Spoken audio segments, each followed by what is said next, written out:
Instagram, really, everyone's on Instagram. And also, if you're meeting people in public, like you meet girls in public and you want to get her phone number, it's a lot easier to get her Instagram. And then when she checks out your Instagram, if you've done the work to build a really good profile and show that you have a really exciting life that other people will want to be a part of, your Instagram starts doing the work for you. You don't have to be learning this X game and trying to impress that way. You can just live your cool, awesome, fun life, exciting life.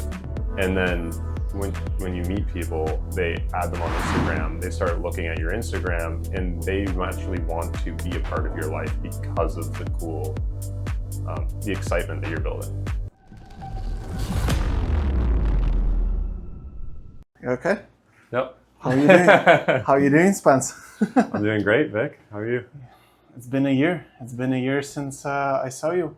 Everybody who is watching, welcome to podcast, Victor Temel podcast. Today I have a magnificent person in here, a guest, Spencer Keeney, who I personally think as a guru of Instagram, and he learned and perfected his Instagram game throughout this year.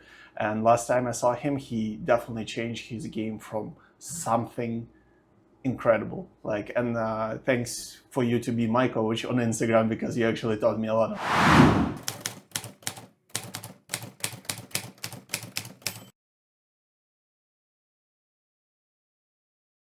things. So my first question, I've been not seeing you for about a year.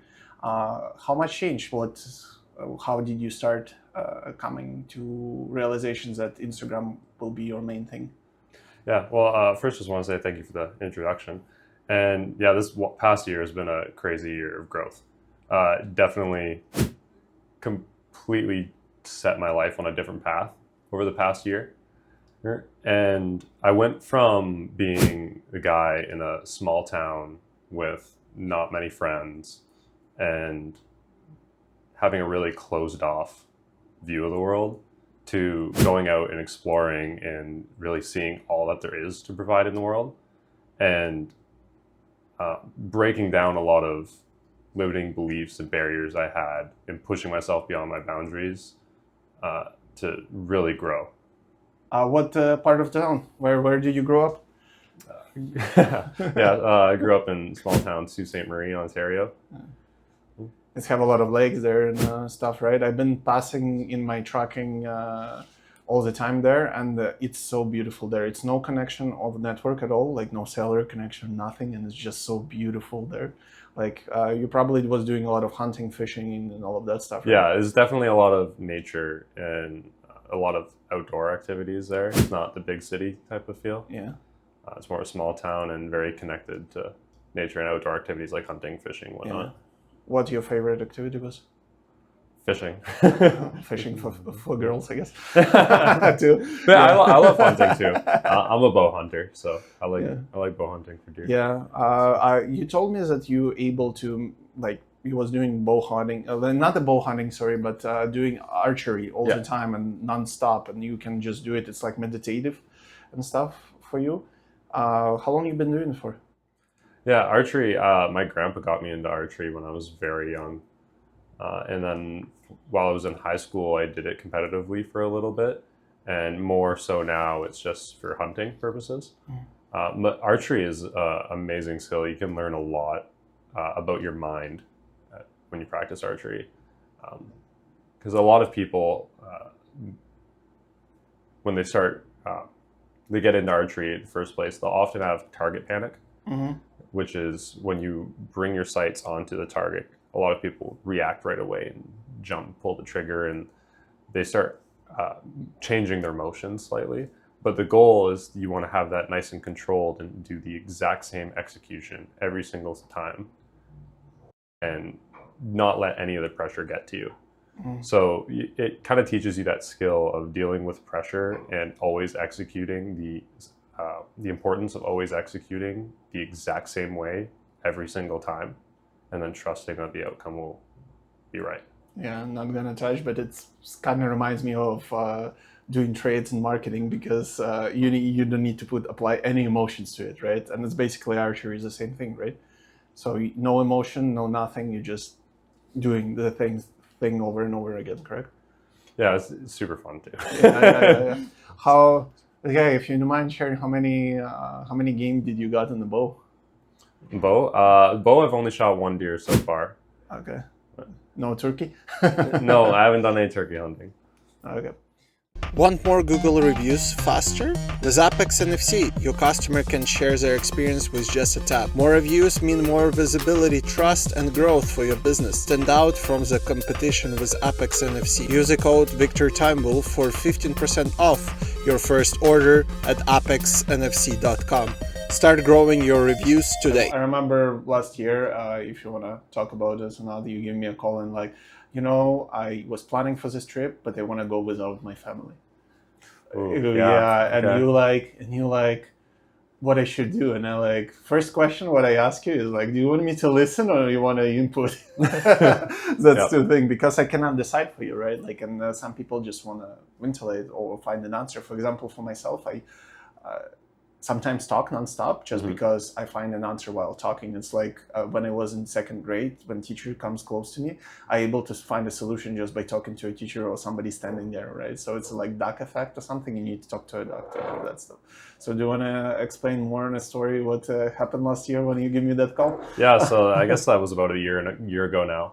I was going on a trip to New Zealand, and some of my family, like my mom, wanted to come with me, but I kind of wanted to do the trip alone because the initial trip that I planned wasn't going to be with them. And I was starting to go on this journey in my life where I was exploring things on my own and finding out what the world is like. And I'm glad I made that decision to go on my own rather than bringing my parents along. I mean, I did have family there that I was going to see, but that was the start of a lot of other trips and a lot of personal self-growth, that getting to see what the world's really like, everything that it offers, and realizing I can craft a lifestyle I want rather than just living in the one that I was born in. Yeah, that's interesting. What bring you to Kingston? We're currently like sitting in Kingston in the best place where we are sitting, by the way. Tango Nuevo. Yeah. This is one of my favorite restaurants here in Kingston. Yeah. And I came to Kingston to go to Queen's University for school. I'm doing a computer science master's there with an AI focus. And it's been a good time in Kingston. Coming out here, like I said before, grew up in a small town. And Kingston's not much of a bigger city, but there's a much bigger university. And coming from always living in the same city to moving out here and traveling around and exploring so much other opportunities, I've learned so much. Yeah. Just to make clear, Kingston, Ontario, Canada, because it's a lot of Kingston around the US, so just making clarification. Yeah, and we're not in Jamaica. Yeah, unfortunately. Wouldn't it be nice if we were in Jamaica right now? Well, maybe next year. We'll see how things are gonna go, because I think you're definitely getting something really good going on for you, and that's another part of it. A year ago, you started developing your skill in to being Instagram guru. That's what I'm gonna call you since now on and stuff, right? And you give me a lot of advice, especially when I send you pictures of mine, like, oh, what positioning I should take, how I should do it, and you all the time like, oh, do this, and try different variations. And you actually inspired me to continue pursuing Instagram and seeing Instagram in different view. How did you last year start practicing all of that and doing all of this thing? Yeah, so I realized Instagram really is the ultimate networking tool for both business, dating, any type of networking like that. Instagram now is like your business card. Giving out your Instagram, it's the equivalent of giving out a business card now. And so I got a coach that helped me realize this and helped me perfect the skill of photography and learn what makes a good Instagram profile. And once I got into learning that skill of photography, I realized that knowing how to take really good photos, how to produce content, is an immense skill that you can take anywhere with you. Then you can always capitalize on any of your travels, any of your opportunities to be producing good content for yourself, but also you can offer that skill to other people. Yeah. And so it's also a way that content creation is also a way for you to open doors for networking with probably the more successful, higher status people that you want to network with. Yeah. So it's two things, correct? It's business or dating, right? What It's do you all, like to it's all of it, man.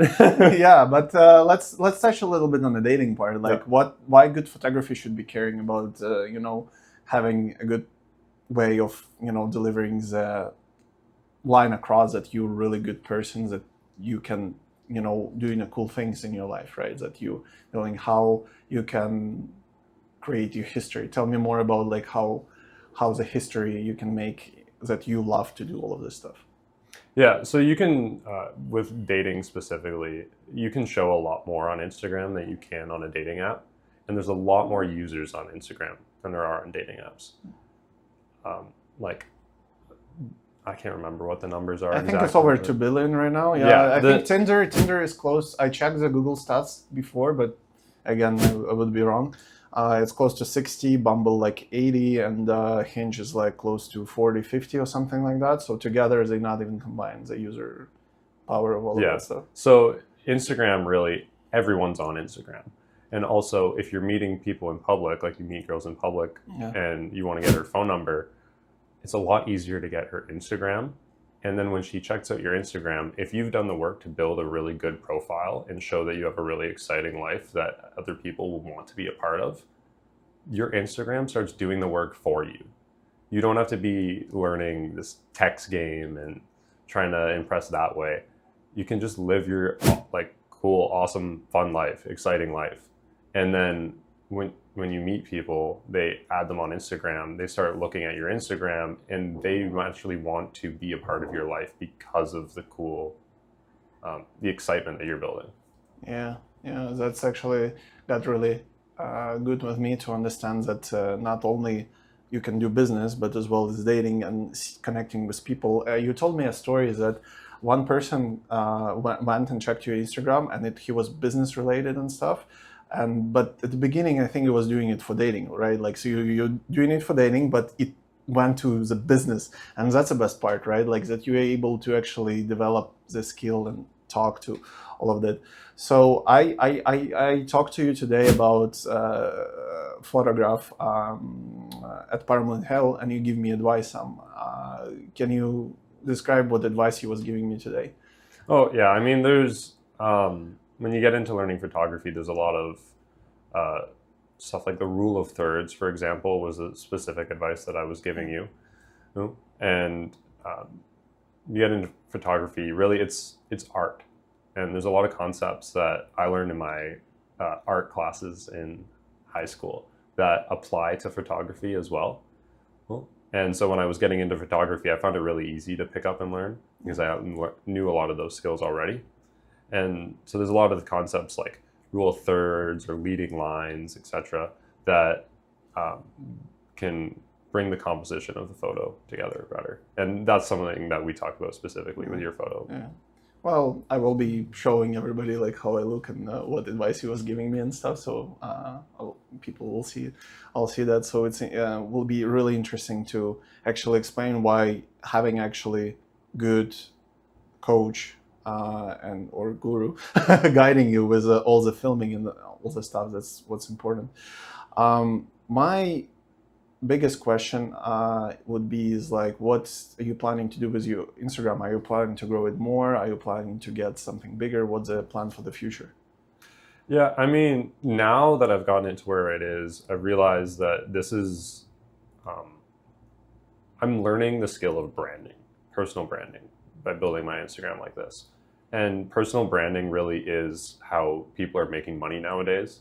You look at people like Ty Lopez, for example, he's a big pusher of personal branding. Alex Hormozy, like these guys built personal brands that made them millions of dollars. Yeah. And so now I'm taking Instagram on the route of, I just want to learn how to build a personal brand because I know that that skill is going to help me in so many ways in the future. It's probably going to make me a lot of money. Yeah. But then also, more of one of the main reasons I got into it is it helps so much with dating. It's Instagram's a much better dating app.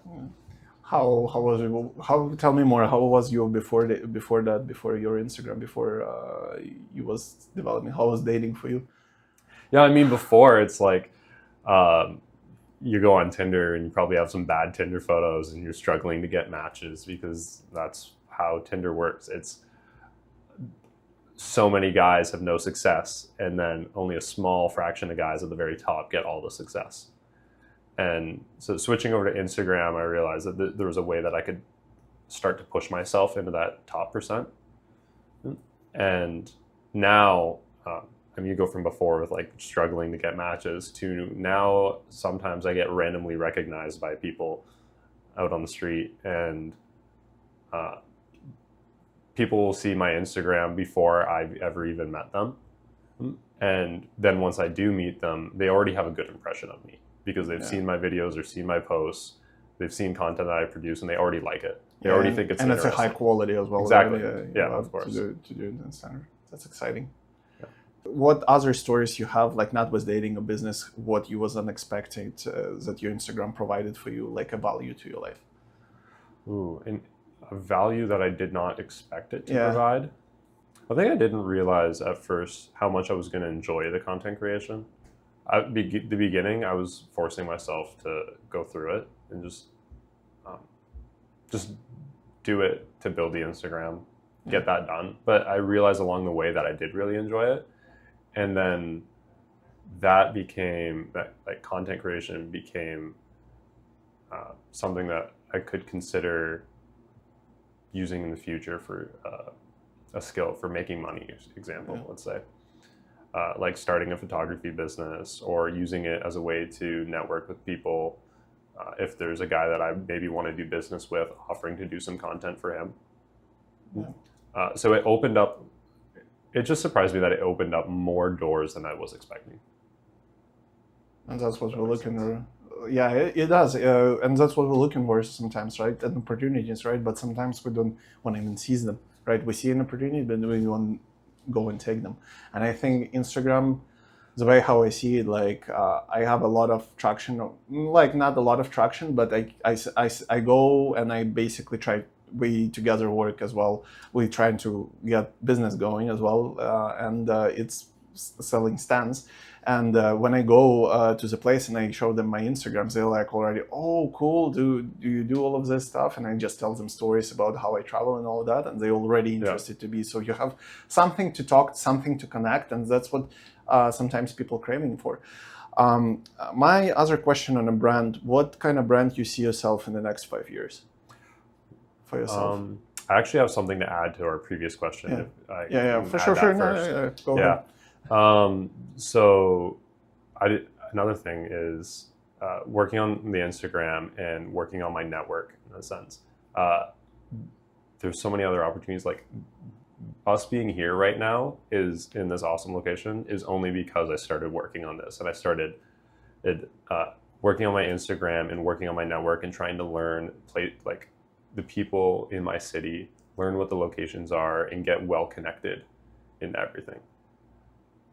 That's how I knew about this place and was able to call them up and get us in here. Yeah, actually, that's a funny story. Basically, we was trying to film in different location, and we was setting up and asked, music was loud, and we asked like, oh, can we turn it down? And the guy said, well, if somebody comes in, we will turn it back on. And Spencer, like something clicked, right? Went on the phone right away. Hey, can we come and film podcast? And they're like, when? And he like right now, and like just came in. I mean, it's a soundproof room, so definitely it solved the issue of it's soundproof room, looks amazing, a lot of wine here, and even a keg. I guess you can pour your own beer for the stuff if you see on a Spencer side. But I think that might be a bottle opener. Yeah, maybe bottle opener. I'm not sure. I don't know. I don't drink, so I'm not big fan of that. But yeah, definitely it was surprising how you can pull off it just by doing work, and it's been definitely a year. let's come back to my previous Yes. question. 5 years from now, what do you see yourself? 5 years, where do I see myself? I think I'll probably end up moving to the U.S. And after I move to the U.S., I'll end up living in some bigger city. And I think once I'm in a bigger city where there's more opportunities, I'm just going to be able to grow this so much more. Yeah. Like if I move to a city like Vegas, Miami, something like that, where there's things going on all the time, like there's just going to be so much opportunity to grow this. Yeah, believe that. You started as well Reels, and I watched a couple of them, which was funny. So, when I talked to you about this on a Zoom call, you basically said, yeah, everybody wants to become like next Hot 2 girl. I totally understand. Yeah. I totally understand that nobody like want that may be famous. They want maybe a little bit of fame or see what it is. But you told me it's way easier to talk to people, right? Like because it's interesting questions and all that, right? So so let's just stop on this part, like talking about coming to women and talking with different questions and asking them different stuff. How often do you do? What do you do? And how's been the process? Yeah, so I started doing man on the street videos is what they're called. We're here with Lily. Tess. Lily and Tess. Are you girls single?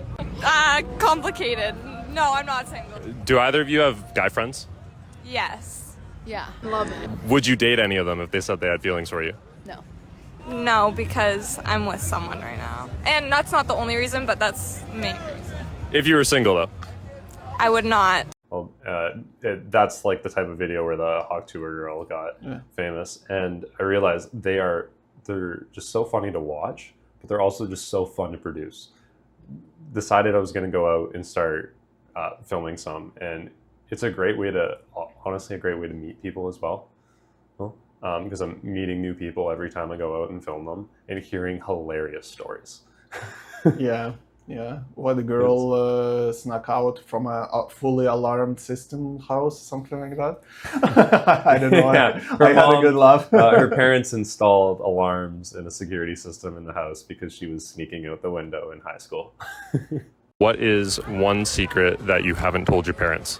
Probably just the amount of times I've snuck in and out of my house in like grade 9. Actually, they did figure out one time, and they put alarms and like stuff all around my house and locks, and there's like alarms on every single window now, but it's fine now. I'm 9. Yeah. What about you? What's one secret you haven't told your parents? My mom thinks I'm at home right now. I told her I wasn't going out tonight. Right now she thinks you're at home? Yeah. She thinks she's out of town, and I called her. I said, Mom, I'm just busy right now. I'm just with some friends. And she does not know. She won't care. Oh, she might a little bit. She'll get over it. She'll be okay. Yeah. What would she do if she found out right now? She'd probably get pretty mad at me. Told her I was going to stay in, and I went out last night. And I'm supposed to be keeping it tame this week. But I have. This is so tame. What time is it? 11:50? 11:50. We're going home at 11:50. Yeah, no, that's fun. What are you planning to do with other? You had another format of Reels when you give a camera to strangers on the street, right, and ask them to film and do. Are you will be continuing doing that, or what are you thinking about that? Yeah, so that one, a little plug here to the guy who I first saw. He goes by Shot Savant on Instagram, and I loved that format. I was like, this is so cool. This just sounds super fun. Get an awesome video out of it afterwards. You get all the photos. And so I first went out on Canada Day and gave out some disposable cameras and then made videos of it afterwards. And that was my first attempt at starting to do some reels. Excuse me, how's your Canada Day going? Going well, I guess. If I give you this camera, will you guys take a bunch of photos? I'll get it back from you and I'll make a cool video out of it. Yes, absolutely. Let's do it. Yeah.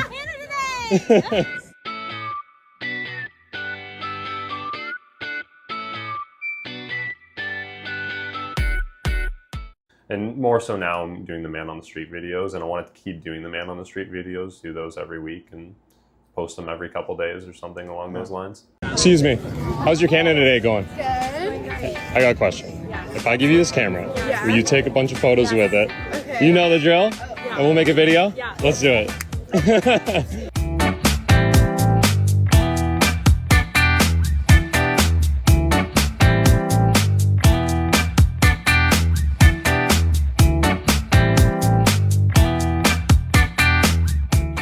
I might do more of them if there's any big events going on.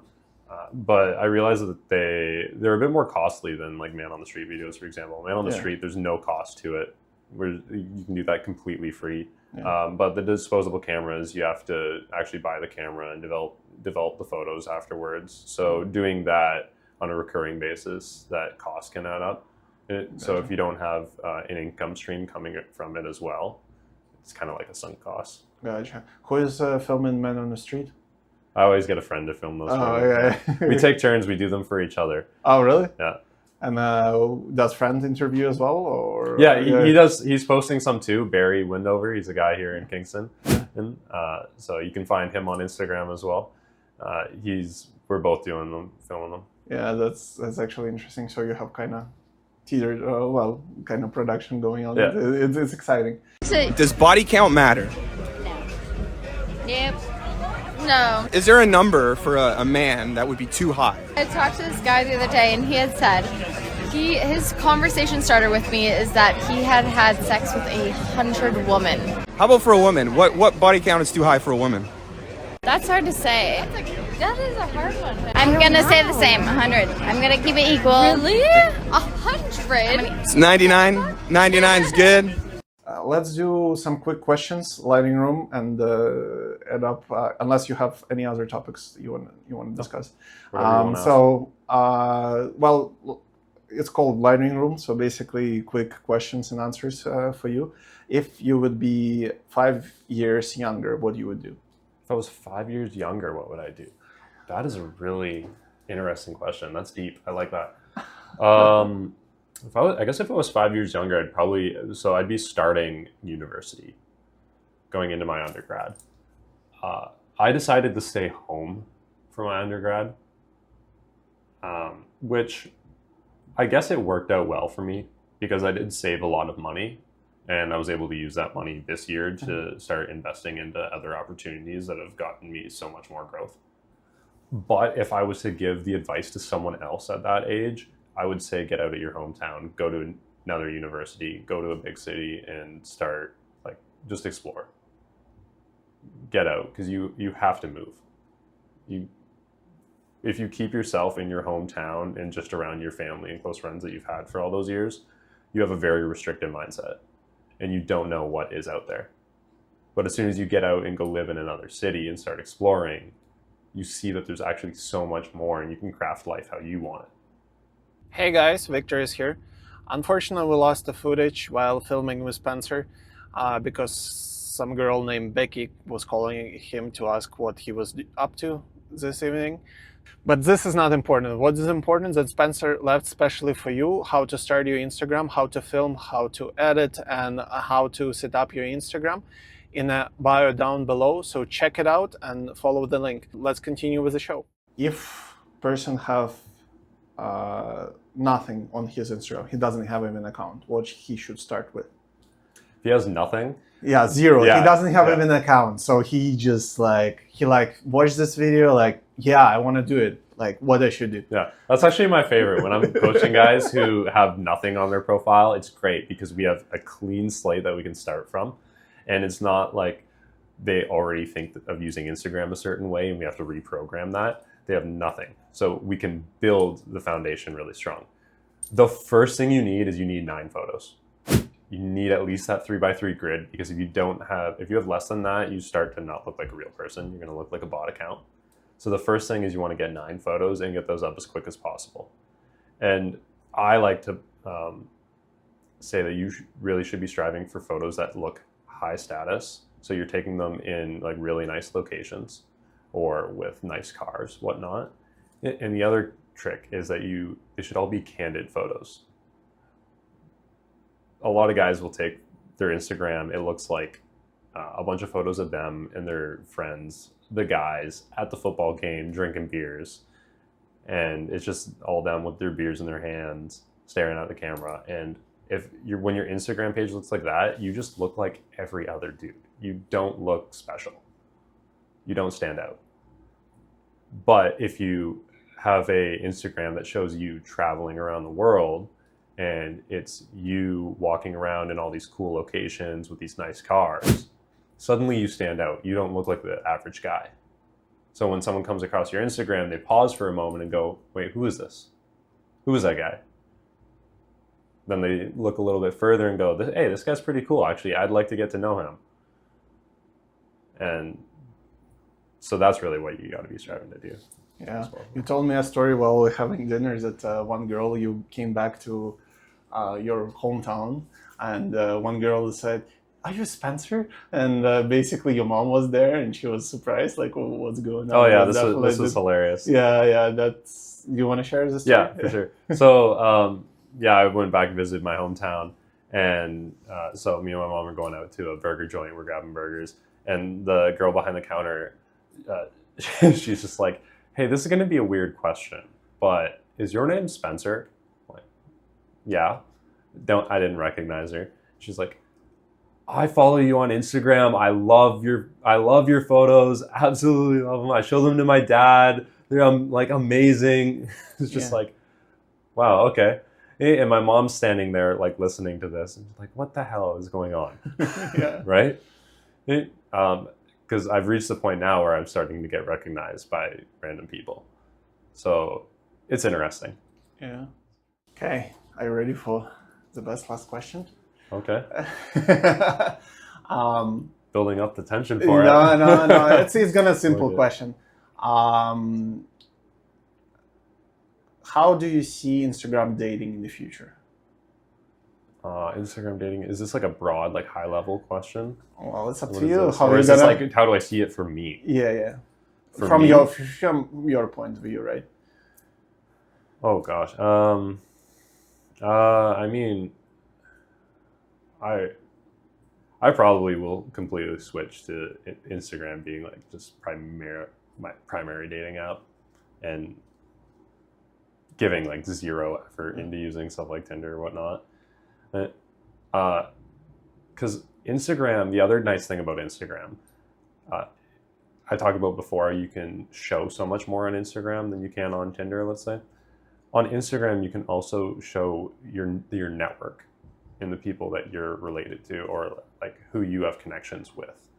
So when someone checks out your profile and they see that, oh, hey, you're also followed by a bunch of people that I follow that I'm interested in, it gives a lot of credit to you that they're interested in someone and that person follows you. So they probably should be interested in you as well, right? Mm-hmm. And if this is dating, for example, you meet a girl, she adds you on Instagram, she realizes that, hey, you're followed by a bunch of her friends. Or you hang out with a bunch of really attractive women. You have them in some of your posts. It's the concept of pre-selection. And once they see that you're already around all these other people who they value, that they think are high status, they're going to start associating that with you, right? And so from a dating perspective, just alone, if a girl sees that on your Instagram you're hanging out with other attractive women, she automatically thinks that you're the prize more. So, yeah. Right? And so she's going to be more attracted to you for that. Yeah. My one, I will add on top of that, because I know that you working with AI as well. So what do you think AI with dating on Instagram going to happen? Ooh, that's it. Yeah. So AI, I mean, AI is making it so difficult to determine what is real and what is fake now, right? I just saw a post today. A guy put a post up that showed him sitting with a tiger, and it was like, I knew it was AI, but I'm pretty sure he could make some photos that are AI that you can't tell the difference. And that could be dangerous for trying to show that you have a lifestyle that you don't have. You got to have congruence as well. Instagram is going to be a highlight reel of your life. It's going to be the best moments, but you also got to be able to show up and live that lifestyle and bring someone else on it. And AI, the introduction of AI, can allow people to showcase a lifestyle that they don't actually have access to. And man, we might even, if you really want to go down this, now they can make total realistic videos of people talking that aren't even real. Yeah. So imagine now what stuff like OnlyFans is going to do when they can make a video of a woman talking to you and having a conversation with you, and it's all fake. Yeah. I'm just. But it seems realistic. Yeah, but it's interesting, and they can do it on subscription base and all of that stuff, right? It's like huge business opportunities for people, especially guys who are. It's going to be dangerous for any guys who are like addicted to porn. Yeah. It's going to be so dangerous because how do they not get addicted to that? Yeah. Plus, it's going to be personalized to them. They will know all the traits and all the other stuff. They will be talking to them, and it's just they'll be with no damn. That's just opening my mind. So, let's summarize. Dating is important because people will, instead of having dating apps where usually women swipe, none of women are going to delete their Instagram, right? Because everybody there, her friends and all of that stuff, right? Everyone has Instagram. Yeah. So it's like we talked about before, like there's almost no one on dating apps in comparison to the number of users on Instagram. So there's such a broader market there. And also on dating apps, a majority of the users are guys. It's like way more guys on dating apps than there are girls. That's true. So it just doesn't make sense. It's like, honestly, kind of supply and demand. Like you should be going to the market that has the most of what you're looking for. And Instagram has that over dating apps. Yeah, that's definitely. And AI now, they might develop that video talking to you personally and stuff. You know what? That's a funny part. You can buy Apple glasses, right? And she will be right in front of you as well. When they get to that part. Do you want to go dangerous? That's going to be in the next level, right? Because a lot of movies, I don't know. Personalized VR porn. Yeah. And plus they will buy some machines and stuff. So, but okay, let's not go that too far because I think YouTube will have an issue with all of that. But you understand where it's coming from. But what about texting? Have you seen AI with texting game? Because I know a lot of people not really good, not able to know what to say to women and how to respond to all that. Have you seen a lot of AI workings? I haven't seen too much of it. I've heard of some guys testing it out. But like, I mean, that could be useful. If you were looking for some process to try and automate something, like you're trying to mass use dating apps and trying to pull out all of your effort so that you're not sitting there swiping for hours and messaging, you can maybe introduce AI into that to help you out and speed up that process. Yeah. But I more so am a believer that text game isn't as important as people think it is. Because like if you're the man and she's really interested in you and you have this cool lifestyle and you do cool shit that you can invite her to come do, does text game really matter? Like you just say, hey, I'm doing this thing, we're going out on the boat, want to come? Yeah. And that's all you have to say. Yeah. And live the life, be the man in person. Text game isn't actually that important. Text game really came from this idea from like PUAs, like pickup artists, that couldn't, how do I say this? They didn't have the skills in person, and they didn't have the lifestyle they wanted that would attract women in person. And or sometimes they'd mess it up in person, but they would get her number. And so they try to fix things through texting. Yeah. It's like, why do it that way? That doesn't make sense. It's so fake. Like, build the actual lifestyle, have the in-person connections. And text game isn't actually as important if you build yourself up to be attractive. Yeah. So we are sitting here right now, and we're probably going to take some pictures what we're going to show as well, right? Let's talk about that part. Where person should go and take pictures, and how they best can find the places to take a picture with. Of course. If you, like I said, high status photos is really what you should be after. So high status locations are the best to take photos in. So we're talking like really nice restaurants, fancy hotels, like with photos with supercars, stuff like that. Those are high status, scarce resources that will paint the image that you have this high status lifestyle, right? So those are the types of locations or things that you want to shoot with. And stuff like hotel lobbies are actually really easy to shoot in. It's not as difficult as people may think it is.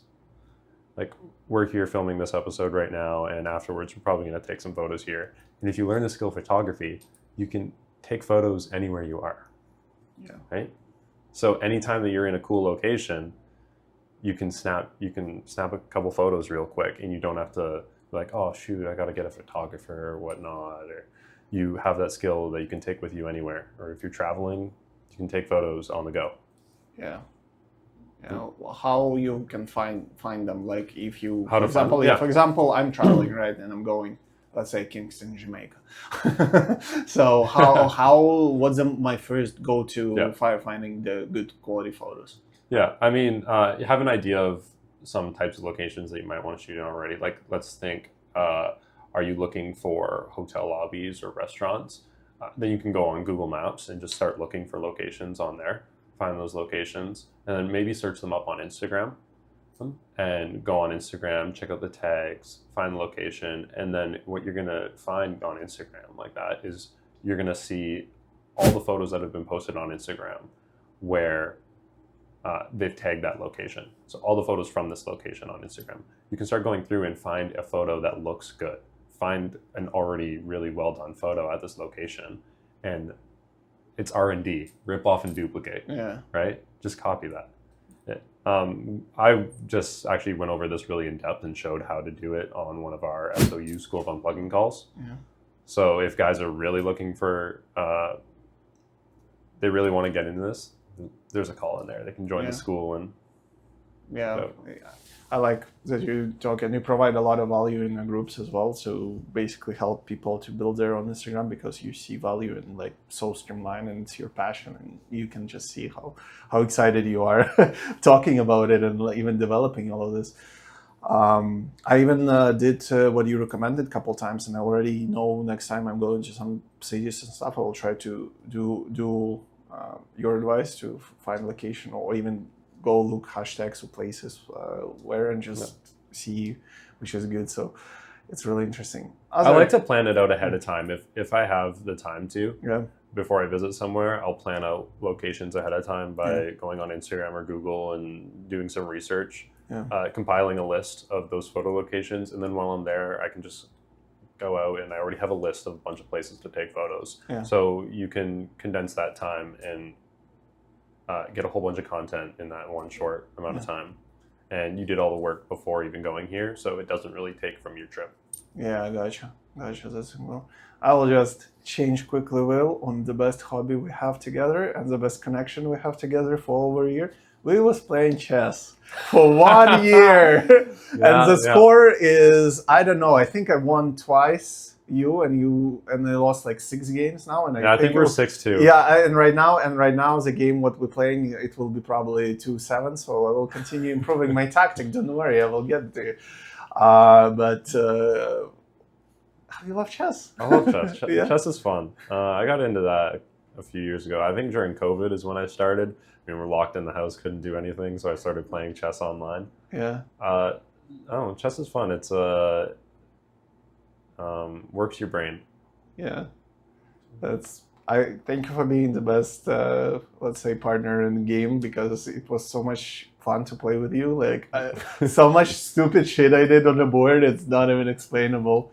And I don't know, every time we play, I all the time learn new ways how to do something in there, and I try different tactics and all of that stuff. But it's like just. Yeah, no, playing with you, like, definitely put an edge. And sometimes, like, I just do a move and I like, oh, god damn it, I see the move now and I should wait it and stuff, right? Plus, we're playing like one move 3 or 7 days, something like that, which is helps with me if we're busy in our schedules, right? We're not able to play, so we just whatever, ignore it. But thank you That's honestly, I appreciate you being my rival in all of It's this. fun. Yeah, no, and please continue being, because I can learn from all of this. So, and unless you have any other topic you want to talk about it, I think we good. No, I don't think I have anything. Yeah. So thank you for being my rival. Thank you for being my friend, and the best guy who I think you was the second person who I met in our community, and had this journey to see how you progress from. I will show the pictures of Spencer from the beginning and now. So how you progress through your style, through your pictures, through everything, and it's a pleasure to be here with you. And I hope we will reach more things in our life and stuff. So you're the first person that I met of 10% in person. So yeah, it's been a hell of a year. yeah. Thank you, Spencer. Yeah, awesome. Thank you, Vic.